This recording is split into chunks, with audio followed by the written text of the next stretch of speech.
बिस्मिल्लाहिर्रहमानिर्रहीम। शहजाद उमरानी तरफ़ां सिक भरियो सलाम क़बूल पे। उम्मीद तो कयां त तव्हां सभु ख़ैरियत सां हूंदा।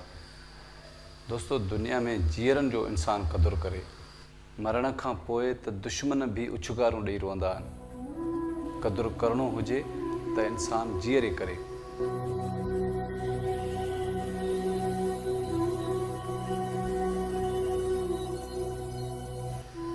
जॾहिं बि तव्हांखे टाइम मिले त पंहिंजे नियाणियुनि जे घर चक्कर ज़रूरु लॻाईंदा कयो। सिर्फ़ु फ़ोन ते ॻाल्हाइणु काफ़ी न आहे। नियाणियूं कॾहिं बि पंहिंजे वारसनि खे पंहिंजो ॾुखु, पंहिंजूं तकलीफ़ूं, पंहिंजूं परेशानियूं पंहिंजे वारसनि खे न ॿुधाए सघंदियूं आहिनि। नियाणियुनि जे ज़बान में हमेशह इहे ई लफ़्ज़ हूंदा आहिनि त असां ख़ुशि आहियूं पंहिंजे घर में। काफ़ी तकलीफ़ूं बि हूंदियूं आहिनि, के गुरबत जे करे, के ज़माने जूं परेशानियुनि जे करे। खोड़ सारियूं अहिड़ियूं परेशानियूं हूंदियूं आहिनि, कुझु बीमारियूं, कुझु ॻणतियूं, कुझु पेकनि जूं ॻणतियूं, कुझु सावरे जन जूं तकलीफ़ूं, अहिड़ियूं खोड़ ॻाल्हियूं हूंदियूं आहिनि। पर कॾहिं कॾहिं के अहिड़ियूं नियाणियूं बि हूंदियूं आहिनि जे पंहिंजे ज़बान खे तालो ॾेई ख़ामोश रहंदियूं आहिनि। हिकिड़ो भाउ पंहिंजे घरवारीअ खे पंहिंजी ससु खे भेण जे घर वठी वियो। भेण एतिरी ग़रीब जो हुन वटि कुझु बि कोन हो।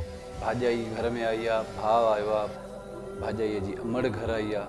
हाणे उन्हनि जे लाइ अदब एतिराम या कुझु ख़िदमत त थियणु घुरिजे न।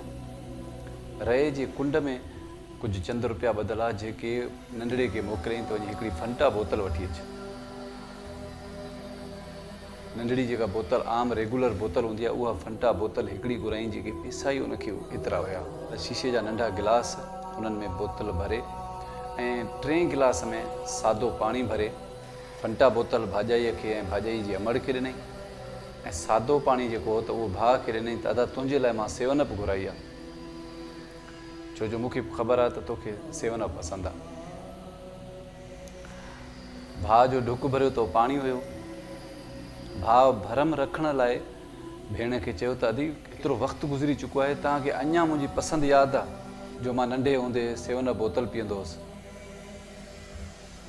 उहा जेका हिन जे भाउ जी जेका ससु हुई न, उन फंटा बोतल हथ में रखी छॾी, चई मूंखे बि 7 अप खपे।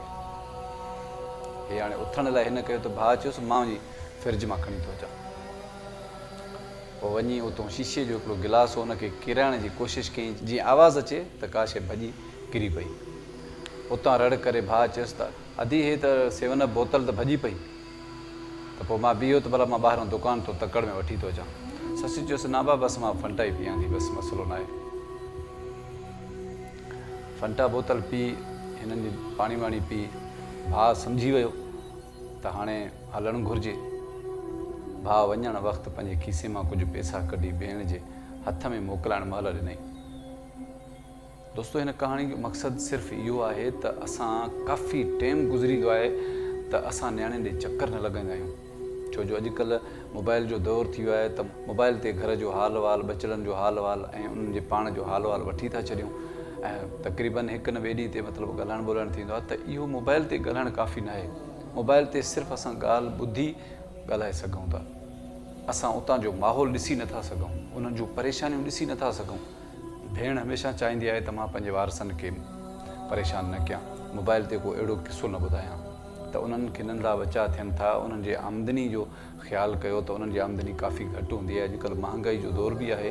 तव्हांजो जॾहिं बि चकर लॻंदो, भेनरुनि खे हिकिड़ी वॾी सपोर्ट थी वेंदी त असांजा वारस आहिनि, असां वटि चकर बि लॻाइनि था ऐं पोइ कमी पेशी जी ख़बर बि पइजी वेंदी। अगरि मुंहिंजो पैगाम पसंदि अचे त दोस्तनि सां ज़रूरु शेयर कजो।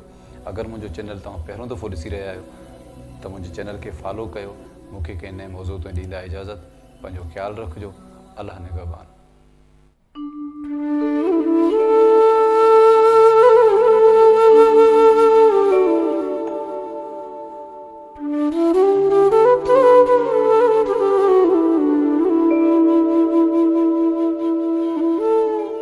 नयूं कहाणियूं, घरेलू वाक़ियात ॾिसण लाइ असांजे चैनल खे सब्सक्राइब कंदा, लाइक कंदा, शेयर कंदा।